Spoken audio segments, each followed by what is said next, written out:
The Baker's Daughter. In the heart of a busy town stood the best bakery, run by a man named Barnaby.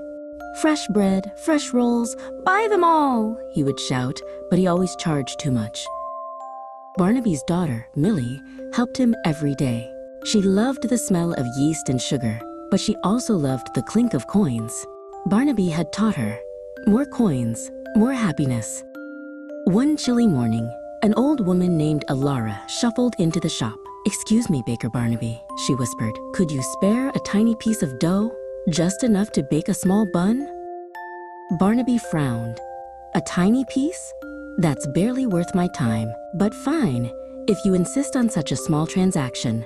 He grudgingly handed her the speck of white dough. Alara thanked them kindly and left. Back in her cozy kitchen, she rolled the speck into a ball and put it in her small clay oven. Soon, a wonderful warm smell filled the air. But the dough didn't just bake. It grew and grew and grew. It filled Alara's oven and burst out the sides, turning into a huge, perfect loaf of bread. Alara didn't try to keep the giant loaf. She sliced it and shared it with every neighbor on her street. Everyone got a warm, thick slice. Millie heard the joyful noise down the street.